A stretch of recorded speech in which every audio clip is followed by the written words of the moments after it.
Boa tarde, obrigado Marina. Obrigado também ao pessoal da Flipside e do RoadSec por trazer mais um evento aqui para Maceió, isso é importante.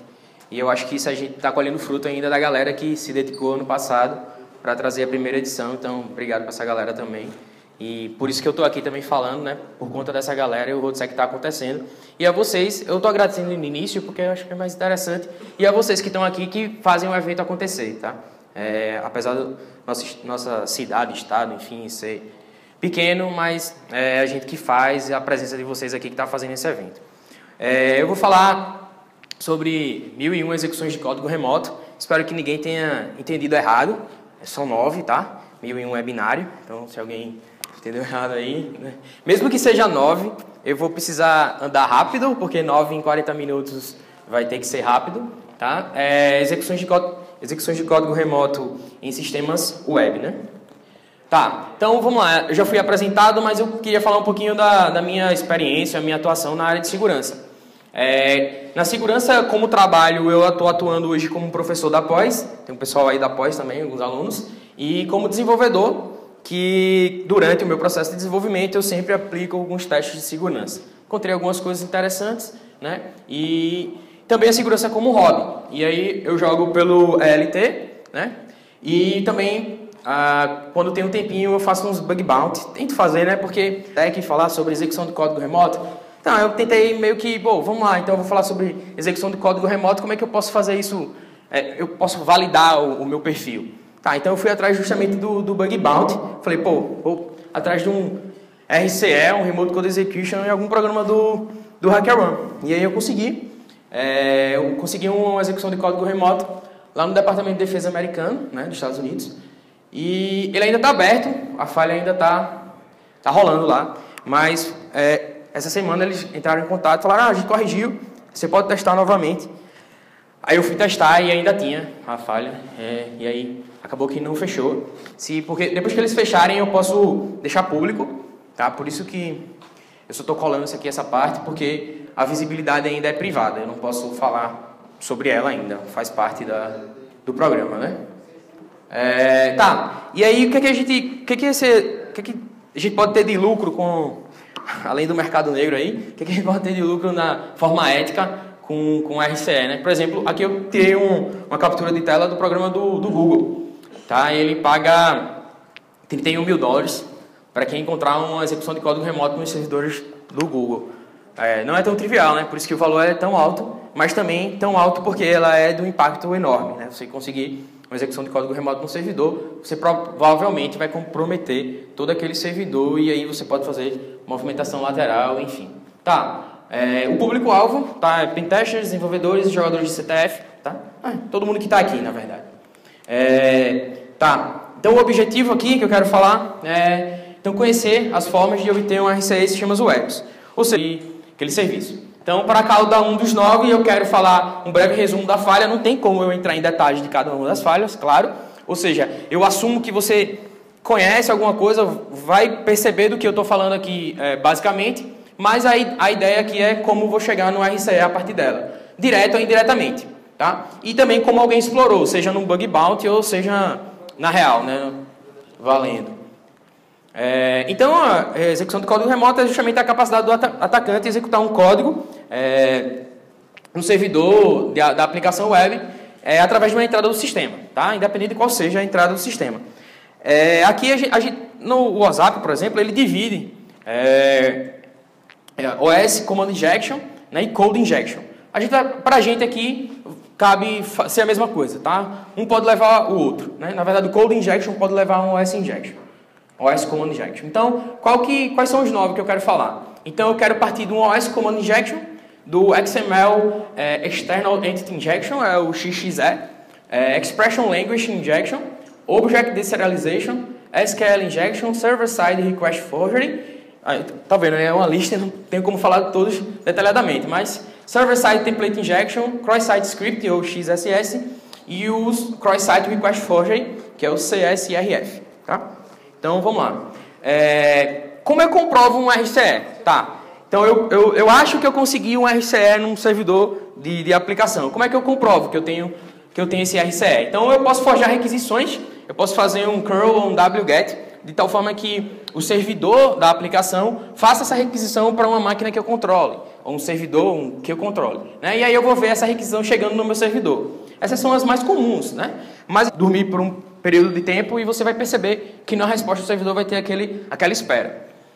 Tem o ICMP, você pode mandar o servidor fazer um ping no seu IP, e aí foi assim que eu consegui no DoD. Eu peguei uma máquina IP real, botei o TCP dump nela e pedi para o servidor do DoD mandar um ping para a minha máquina. E aí ele mandou. E aí eu consegui comprovar que tinha um RCE lá. E você também pode fazer DNS, DNS rebind ou o próprio DNS, fazer consultas de DNS. Que é a mais fácil em sistemas que tem hardening. Talvez o DNS seja a forma mais efetiva de você conseguir isso. Por exemplo, um pesquisador recente, nesse ano, conseguiu provar um RCE no Facebook usando um DNS. Tá? Ele ganhou $40 mil. Então vamos lá, vamos começar. OS Command Injection para um RCE. Pô, praticamente o OS Command Injection já é um RCE, né? Então essa primeira aqui praticamente não vale, mas vamos lá, tá contando. Então é o seguinte, o sistema ele utiliza a entrada do usuário como parâmetro para a execução de um binário do sistema operacional. Ou um binário que ele mesmo criou. Enfim, então, por exemplo, aqui eu tenho... Independente de linguagem de programação, digamos que eu tenho um system aqui que chama justamente essa criação desse processo, passando um ping e um parâmetro IP. Digamos que esse IP seja justamente a entrada do usuário. Tudo certo? Seja justamente a entrada do usuário. Então, eu posso... tá, vamos lá. Como é que eu detecto isso? Bom, a percepção primeiro. Isso é muito comum, por exemplo, no seu roteador de casa. Tá? Talvez tenha algumas funcionalidades assim, de resolução de nome, de ping, para você testar se há conectividade com o servidor. E é muito comum, justamente nesses ambientes, você ter command injection. Né? Então, você pode basear na funcionalidade, né? ela chama algum binário. No ping eu podia passar o IP, ponto e vírgula, um ls-la, e aí eu teria a listagem de diretórios, por exemplo. Enfim, isso aí pode estender para... um wget ou um NC para fazer shell reverso e por aí vai. Eu peguei então como exemplo um RCE na configuração do FTP nessa câmerazinha IPzinha aqui, Wi-Fi CAN. É recente também, em 2007, apesar de que falhas em câmeras IPs não é nada recente, tá? Desde que ela já nasceu com RCE. Então, por exemplo, aqui tem um CGIzinho lá, 7FTP, que você configura os parâmetros do FTP. E entre um deles tem o PWD, que você consegue passar justamente um input que vai fazer com que ele dispare um processo de telnet na porta 25, passando justamente o bin shell.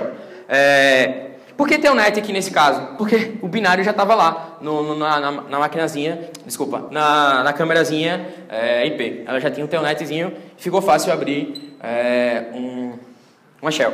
Tá, outro exemplo aqui também é recente, PHP Mailer, acho que muita gente deve ter ouvido falar, que era também o pesquisador conseguiu ver que aqui no caso foi uma injeção de parâmetro. Ele percebeu que o PHP Mailer, quando você injetava uma barra invertida aqui e escapava a aspas dupla, ele quebrava os parâmetros. Então você conseguia inserir novos parâmetros na chamada do envio de e-mail. E aí o que ele fez? Ele justamente abriu uma nova query, uma nova fila, salvando no temp, e botou o "-x", que significa transferir escrever o transfer log para esse arquivo aqui, esse diretório. Que usam o e-mail no PHP, boa parte deles usa PHP Mailer.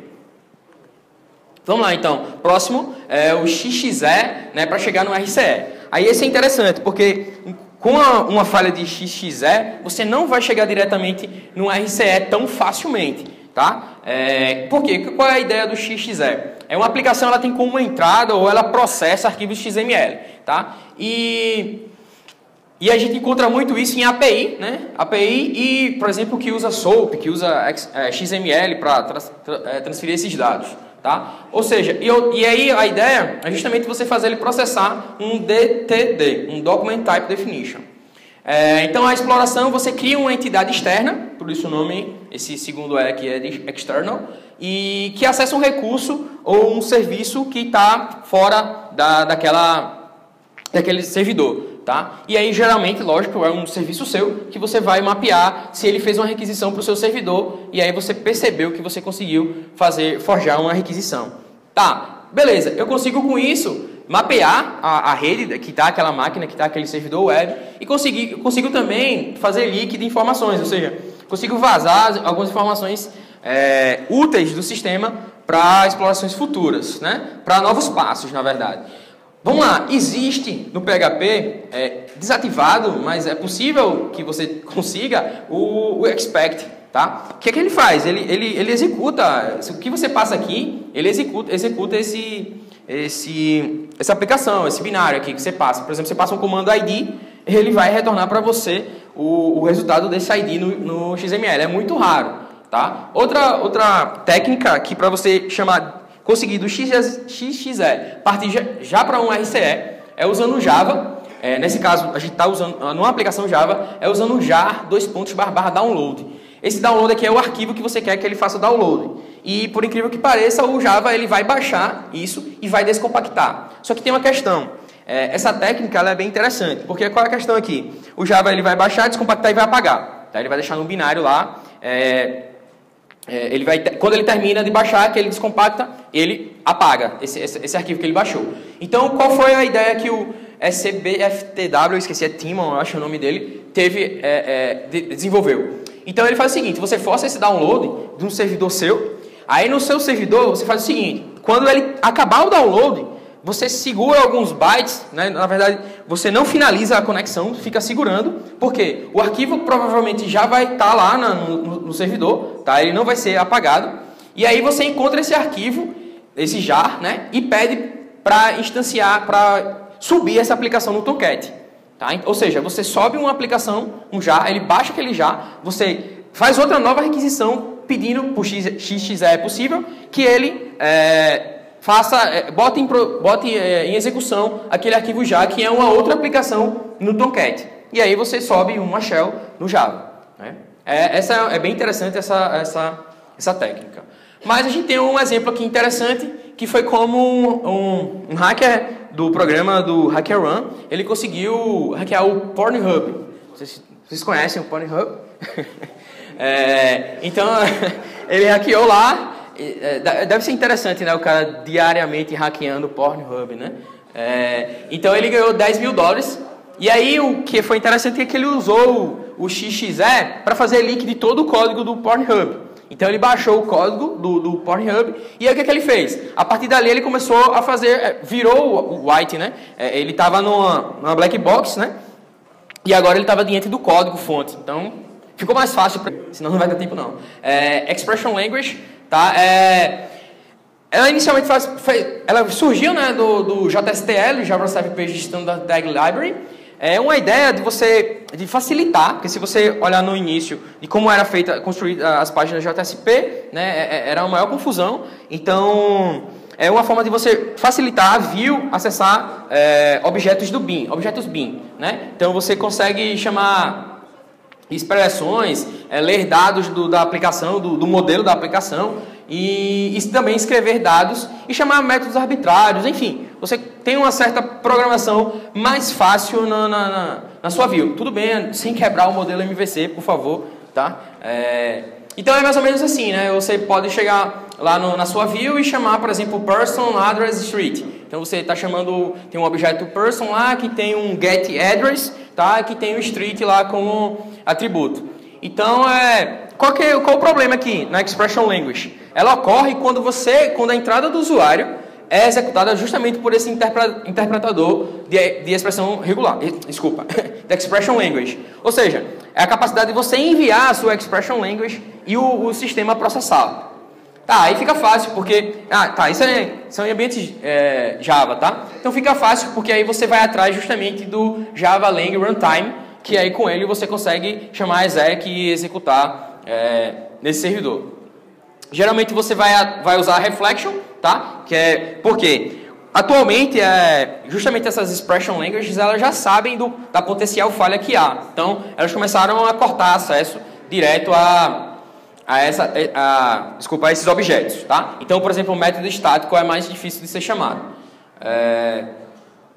Então, a gente pode usar o reflection, tá? Para aí fazer um invoke de um determinado método de uma determinada classe que você passa pelo string no for name. Tá? Aqui é um exemplo, também é bem interessante, de como você consegue chegar num RCE. Aqui é um exemplo de 3 etapas. E aqui a sacada é a seguinte: ele salva uma URL, uma determinada URL na sessão, que essa URL nada mais é do que um endereço para você baixar uma classe Java. E aí, uma vez que ele salvou essa URL na sessão, aí quem conhece sistema web sabe que a sessão é a sessão do usuário. Então, é a sessão do atacante. Então, ele salvou a URL na sessão dele, primeira requisição que ele fez. E aí, depois ele fez uma requisição com a URL Class Loader. O que isso aqui faz? Ele pega uma URL e carrega a classe que está naquela URL. Então, foi profit assim, né? Então, ele fez isso. Primeiro, ele pegou esse Class Loader, passando justamente uma nova instância com a sessão, né? Com o que ele guardou na sessão. E depois ele fez esse load class malicious, que foi o nome da classe que ele fez, e deu new instance. Só que a classe que ele botou lá de maliciosa, ele já deixou preparada, que quando ela fizer uma nova instância, ela já vai subir uma shell para ele, né? Então, RCE a partir de uma EL injection.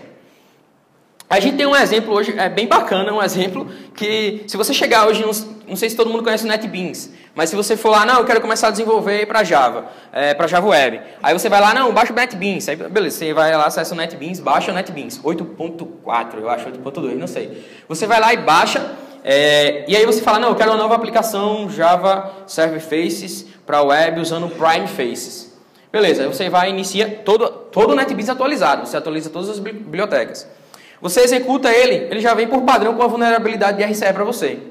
Fácil, simples. Então, o cara que não sabe, né? Ele pegou lá o NetBeans atualizado, criou um novo projeto, vai botar em produção, mas ela já vem com uma RCE embutido no Primeface 5.x, porque o Primeface parou no 5.3 e é a última, então todas que são 5 ele está vulnerável a esse RCE aqui.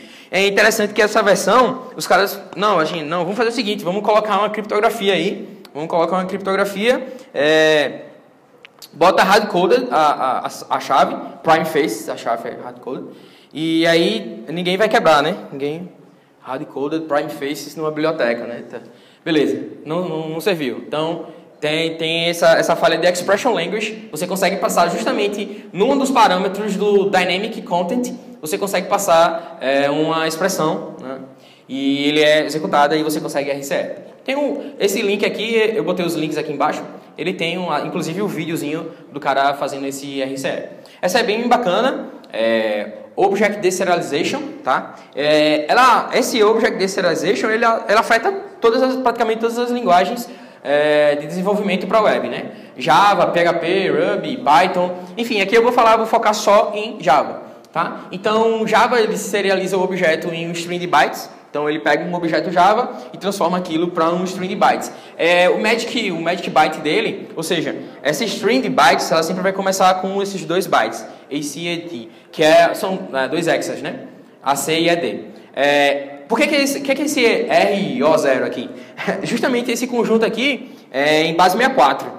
Aí, sabe o que é bacana? Você entra numa página que é feita em Java, aí você vai e olha o código-fonte dela. Se você encontrar uma dessas 2 strings no código-fonte, dentro de um determinado parâmetro lá, hidden, cara, ela vai ter, provavelmente, RCE lá, por Object Deserialization, tá? Por quê? Porque em determinado momento o usuário vai fazer um post daquilo, o servidor vai receber, vai querer processar aquele objeto e aí você vai conseguir mandar o seu objeto. Tá? Para exploração, é interessante aqui, por que ocorre? O Object Put String ele não inclui no processo, um processo de validação na API, né, nesse processo de deserialização. Todas as classes que estão no class load podem ser utilizadas para deserializar. Então, quem programa em Java sabe como é um class loader de uma aplicação Java, né? Geralmente você usa umas 50 bibliotecas, você só precisa de determinada, a maioria das vezes só precisa de uma classe dessa biblioteca, mas você bota ela toda lá, né? Você não vai sair catando em cada biblioteca. Só que para o atacante é ótimo, porque ele pode usar qualquer uma delas para deserializar, tá? E embora ocorra um class cast exception, você pode falar, ah não, mas na deserialização eu faço um cast. Eu coloco, não, eu só vou deserializar se for fazer um cast para essa classe. Ledigando porque o Java, embora ele vá lá lançar para você, o usuário vai receber um erro 500, ocorreu um exception de class cast, mas mesmo assim o Java vai deserializar e vai fazer todo o processo de deserialização na sua classe. E, consequentemente, executar o que você fez utilizando isso aqui, que é o CVE 2015-7501, que é o do Yo So Serial, que é do Frohoff e do Gabriel. Eles descobriram uma falha no Commons Collection, que Commons Collection praticamente todas as aplicações Java hoje em dia tem Commons Collection, e aí a partir delas, utilizando gadgets, tá? Eles conseguiram chegar no runtime exec. Então, o que isso significa? É que lá na época, por exemplo, quando surgiu essas falhas de Object Deserialization em Java, assim, o cara chegava, sua biblioteca tem problema de Object Deserialization. Consegue enviar uns objetos aí e deserializar. Só que é o seguinte, o que acontecia?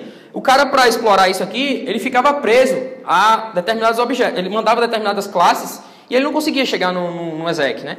Pô, ele vai chegar lá, vai mandar ela vai deserializar, não vai fazer nada. Assim, o impacto vai ser muito pequeno, tá? Para ele chegar até ele chegar no RCE. Mas aí, com o surgimento justamente do Yo So Serial, que o negócio ficou bem mais grave, né? Porque aqui, ele gera para você, tá no GitHub, eu botei aqui o link, ele gera para você justamente, você escolhe assim, ó, eu quero usar Commons Collection 5 para gerar um payload com execução de ping. Aí ele vai lá para você e gera para você a classe toda certinha, já com os gadgets, tá? Que na deserialização, se ele tiver Commons Collection 5, ele vai executar aquele que está no exec, tá? E isso afeta o JSF, o View State. Não sei se vocês já viram aplicações de JSF, tem View State. E aí tem versões do JSF que esse View State é um objeto serializado, tá? E ele guarda lá, você faz a requisição, ele te manda esse objeto serializado, fica lá no hiddenzinho, na página, e aí você manda de volta e ele processa que você mandou. Enfim, o interessante é que o Pimps, um colega, ele achou justamente uma falha no Log4j esse ano, tá? De Object Deserialization. Muito bacana, dá uma olhada também. E outra coisa bem bacana é que tem uma ferramenta de um brasileiro, João Matos, que ele fez, gera justamente o exploit para diversos casos de Java Deserialization, tá? Então, inclusive, não sei se vocês viram, acho que foi o Jonathan encontrou uma falha na caixa, não sei se todo mundo viu aqui, que era uma execução na guia de recolhimento recursável, enfim. E aí ele encontrou justamente utilizando o Jackboys, esse Jackboys, e que é bem bacana essa ferramenta para exploração de Object Deserialization. Então vamos lá, SQL Injection. Pô, esse aí já é bem batido. Esse aí eu vou falar assim, ó, todo mundo já sabe SQL Injection, tá? Quem estuda web segurança ouviu SQL Injection. Se não sabe, a falha que permite ao atacante executar código SQL, né, determinado parâmetro inserido na query. Tá? Então você faz um input lá do SQL, ele vai ser processado e vai ser executado. Tá, mas aí todo mundo fala, mas a SQL Injection foi mais SQL, já sei o que eu faço. Né? Eu chamo lá para executar, eu chamo lá para salvar o arquivo, o PHP, já salva no documento root, já tem o shell. Tudo bem, vamos pensar diferente? Essa semana, um cara fez uma pergunta para um dos fundadores do HackerOne, que é o Jober Abman. O Jober. Aí ele perguntou, cara, eu tenho um SQL Injection, como é que eu faço para chegar no RCE, numa aplicação Ruby on Rails? Aí, pô, ele é especialista nisso, né? Ele falou, ó, cara, se for uma aplicação Ruby on Rails, faz o seguinte, procura por YAM serializado, YAML ou RB. RB aqui é o template do Ruby on Rails no banco de dados. Se você encontrar isso no banco de dados, provavelmente a aplicação usa aquele serializado para deserializar. E aí a gente volta lá para o Object Deserialization. A mesma ideia, só que para Ruby on Rails. Né? Então você consegue justamente deserializar objetos e conseguir execução de código. Outra forma que ele falou foi, não, dá um load file no secrets, vê qual é a chave do cookie, e aí você gera um cookie para você, também com um objeto malicioso para fazer um deserialization. Tá? Ou você atualiza alguma tarefa que a aplicação faz diariamente ou periodicamente, usando o rake. Tá? Então são formas de chegar no SQL Injection. diferentes, tá, no que fazer o padrão aqui, para chegar no RCE, numa aplicação Ruby. Vamos lá, agora de Server-Side Request Forgery. O que é o Server-Side Request Forgery? É quando a gente consegue fazer com que tenha uma determinada funcionalidade na aplicação web, a gente consegue submeter um input e fazendo com que aquela aplicação ela faça uma requisição forjada pelo atacante para um determinado servidor, tá? Ou seja, porta 80, enfim, qualquer um. Geralmente é 80, né? Então, o que eu consigo com isso? Eu estou numa posição similar a XXE. Né? Por quê? Porque eu consigo fazer com que o servidor faça uma requisição para fora. Então, eu posso tanto fazer um mapeamento, como fazer um mapeamento. Eu peço que o serviço faça requisições para IPs da rede interna. Então, a depender do resultado, eu sei se a porta está aberta ou fechada. E mais, eu posso fazer requisições para o IP local. Então, por exemplo, digamos que eu consegui um Server-Side Request Forgery numa aplicação. Eu sei que a porta 80 está aberta, né? Tá, mas então vamos lá, vamos ver se tem um FTP. Eu mando um 21 lá, Server-Side Request Forgery, né? Peço para o serviço tentar conectar na porta 21. A depender da resposta, eu vou saber se ela está aberta ou não. E aí, eu estou começando a mapear o que está rodando nessa máquina. Então, a exploração é como eu falei, você vai identificar, é como o XXE também, você vai identificar alguma outra falha e a partir daquela outra falha, você vai chegar no RCE, tá? É mais difícil você chegar só de um Server-Side Request Forgery não RCE. Tipo, a mesma situação do XXE. E aí tem um exemplo aqui bacana, que também é dessa semana. Foi mal, ficou azul aqui, então não dá nem pra ver, nem eu consigo ver aqui. Mas tá, o link tá aqui. Que essa foi muito bacana, ele conseguiu um Server-Side Request Forgery, mas a partir dele ele queria chegar no RCE. Todo pesquisador, todo hacker que faz bug bounty, o foco dele é RCE. Claro, é o que paga mais, e paga muito mais, né? Então, ele identificou isso. E ele falou, pô, eu vou fazer o quê? Vou mapear a máquina do servidor que está rolando a web. Né? Então ele começou a mapear e ele detectou que tinha um HashiCorp Console Agent.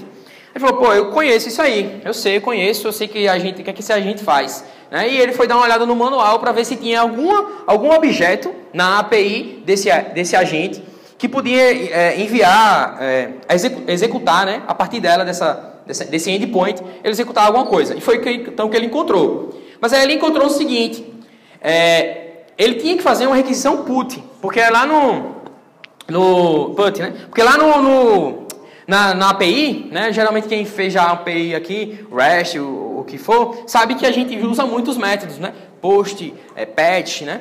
E aí essa aplicação nesse caso, usava o put. E aí ele falou, pô, eu só tenho post, eu só consigo fazer post. Né? O meu Server-Side Request Forgery só faz post. Como é que eu faço para fazer um put? Aí ele falou, pô, então é o seguinte, eu vou fazer um connection, vou manter a conexão keep alive, tá? do HTTP, ele mandou um keep alive, e aí ele o servidor mandou o post que ele pediu, e depois no payload ele colocou um /R/N. Isso é o Carriage Return Inline Feed. Ou seja, quebrou a linha aqui, né? Fez um carriage return e quebrou a linha, que para o protocolo HTTP, você está descendo para um novo pacote. Você terminou aquele pacote, desculpa, o pacote é uma requisição, uma nova requisição. E aí o que ele fez? Ele forjou uma requisição put dentro da post. Né? Ele conseguiu, numa mesma conexão, mandar duas requisições. A post, que já era padrão, e a put que ele precisava para subir esse agente. E foi aí que ele conseguiu o RCE, tá? Usando o Server-Side Request Forgery. Vamos lá, estamos quase, hein? Estamos em 30 minutos. Server-Side Template Injection, tá? Então a proposta do Server-Side, a proposta do template, do template, né, é justamente similar à Expression Language. É você permitir que o desenvolvedor coloque expressões lá e você consiga criar templates que eles podem ser reaproveitados, né? Então, por exemplo, isso ocorre muito em mensagem, em template de erro. O cara, o erro a tela de erro que vai exibir para o usuário é padrão. Então, eu só preciso mudar, talvez, lá a mensagem e o código de erro, né? Então, o cara vai lá e manda, na URL, o cara coloca o que foi o 404, por exemplo. E aí, no template, ele pega justamente o que está na URL e exibe para o usuário, por exemplo, 404. Seria mais ou menos um uso para um template, né? Então, a falha ocorre justamente a permitir que o atacante insira justamente algo para ser processado no template. E template, pessoal, a gente tem uma série de templates aí, de tecnologias de template. Jinja 2, Flex, Jade, FreeMarker, Velocity, Twig. Isso tem para PHP, Python, Node, Ruby, enfim, tem uma série, tá? Aqui é uma imagem muito legal. Esse paper aqui vale a pena ser lido. Ele detalha muito bem vários tipos de templates e como explorar cada um deles. Não vou entrar em detalhes, mas é do tipo, como eu consigo chegar a identificar, a partir da injection, qual template ele está usando, qual aquela aplicação está usando, né? Então ele criou aqui justamente essa cadeia aqui que você vai seguindo os pontos até chegar no que é o correto. Então, por exemplo, aqui está um exemplo de código, o correto e o errado. Por exemplo, aqui eu estou usando o Twig, eu faço um render e eu faço dir first name, e aí eu passo um array com first name dizendo que é user first name. Beleza, parametrizado, ok. Só que aí, aqui embaixo, ó, eu fiz o seguinte, eu passei render, aí eu passei aqui o input, né, lá no parâmetrozinho get, passando custom e-mail. Só que isso aqui é a entrada justamente do usuário. Então, se o usuário, se ele chegar aqui e colocar como entrada justamente algo desse tipo, isso vai ser processado pelo template. Tá? Isso é o template injection. Eu estou inserindo, entre aspas, código do template. Então, esse foi bacana, rolou essa semana um CTF, e eu peguei esse exemplo, porque eu falei que eu ia dar exemplo de CTF também, né? Então, aqui é um exemplozinho que rolou no CTF, que era Node, né? Servidor desenvolvido em Node, aplicação, e tinha um template usando Jade. E aqui no render, ele fazia o seguinte, ele passava barra render, barra 404. Aí na saída dizia assim, erro 404. Aí a gente você começa para testar, a gente sabe que é SQL injection, né? A gente testa com aspas simples. Você diz que errou, clicou sem querer na aspas simples, aí pipoca o erro, aí você tem SQL injection, né? Aqui é o seguinte, você passa aqui justamente o que ele botou aqui nessa tabelinha. Então, por exemplo, você entra com cifrão, chaves, 7 vezes 7, fecha chaves. Ou seja, se na saída vier um 49, opa, então ele processou aquilo ali, né? Ele multiplicou e saiu 49, processou. Tá? Então, você vai fazendo esse encadeamento. Deu errado, você tenta isso. Deu certo, você tenta isso. Né? E até chegar a identificar qual é o template. Porque você precisa disso para chegar no seu RCE. Tá? Nesse caso, deixa eu voltar aqui. Nesse caso, o Jade, ele tem um objeto root, que a partir dele você consegue chegar no process, no main module, e depois você faz um require chamando justamente o child process. Isso é do Node, tá? Então você com um child process aqui, você vai criar um novo processo criança, né? Vai forcar lá e vai dar um exec, e aí você manda justamente o que você quer executar lá no servidor, o seu RCE. Nesse caso em específico, eu só fiz uma listagem de diretórios, usei o pipe e mandei ele como entrada para um post no IP que eu controlava. Tá? Então isso aqui foi um leak de informação, mas um leak usando um RCE. Um exemplo muito legal, tem o Orange Tsai, esse cara é um monstro assim no Bug Bounty, porque ele já conseguiu RCE no Uber, no Google, no Facebook, eu acho, não estou enganado, no Facebook também. Enfim, todos os tops de Yahoo ele já conseguiu também. Tudo ele conseguiu RCE, né? Então ele ganhou os maiores valores lá dos Bug Bounties. No Uber, ele achou justamente um template injection no Jinja. E aí, isso é interessante porque é o seguinte, ele chegou lá, no nome dele, no Uber, ele colocou justamente um template, né? E botou um código do template no nome dele. Toda a aplicação não dava nada, né? Não aparecia, o template ficava lá, aparecia o código do template, ou seja, ele não processava aquele template. Até então ele fez uma requisição de troca de senha. Quero trocar senha. Quando chegou o e-mail para ele, chegou um 49. Multiplicou o valor que ele tinha colocado lá, ou seja, no e-mail o template processou o nome dele. Tá? Ou seja, a falha de template não é só nas páginas web, também são nos e-mails, do template que você criou para enviar o e-mail para o usuário. E aí ele achou justamente esse e-mail com o SSTI, que é o Server-Side Template Injection, no nome do perfil. E aí ele ganhou $10 mil do Uber. Cross-Site Script, XSS, esse aqui ela ocorre quando a gente consegue inserir um código script, geralmente JavaScript, no contexto da aplicação web. Tá? Pode ser refletido, o que você manda você recebe, e ele é processado após você receber. E pode ser storage, que é que você consegue, um outro usuário conseguiu armazenar esse script e outro usuário, um atacante armazenou e outro usuário, quando acessar, vai processar aquele script. É mais grave. E tem a DOM, que você se aproveita de algum código da aplicação e consegue disparar o XSS a partir dele. O XSS, para a gente chegar no RCE é muito teórica, tá? Não tem diretamente como a gente chegar. O que a gente pode pensar no XSS para um RCE? Beleza, eu vou roubar o cookie do admin, né? Eu vou fazer uma forma de inserir o XSS ou fazer uma engenharia social para que o admin acesse aquela página. Eu vou receber o cookie dele e aí a partir daí eu vou fazer um reconhecimento da aplicação do ponto de vista do admin. Vou procurar outras falhas, vou procurar um upload que seja falho e aí eu subo uma shell, né? Então essa aqui é muito teórica, né? E por fim, cross-site request forgery.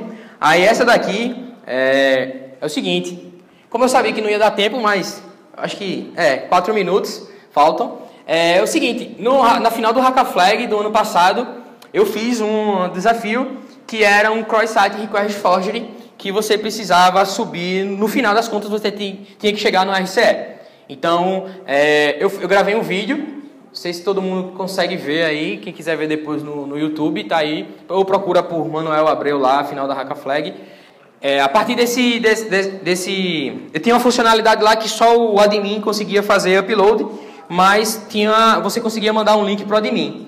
E aí você mandava justamente um link malicioso para o admin. Quando ele acessava esse link, e aí tinha um bot que se passava pelo admin, e ele acessava o link que você mandava, tinha um script malicioso que justamente fazia um cross-site request forgery na página de upload, subindo a sua shell. Esse vídeo aqui tem 15 minutos, eu explico ele bem em detalhes, porque também envolve, para você entrar no sistema, tinha uma falha de NoSQL injection. Tá? É bem legal, isso foi da final do ano passado, do Hackaflag. Beleza, esse aqui é meus contatos, quem quiser. Aproveito também para falar que em breve, máximo 2 meses por aí, a gente vai lançar um curso de segurança para web junto com o Longato, não sei se todo mundo conhece o Longato, ele estava aqui ano passado, na DSEC, tá? Em breve. Então quem quiser falar comigo, eu estou no Twitter, IFBR, no Facebook, Manuel. E no YouTube, Manuel Abreu. Valeu, pessoal. Abraço.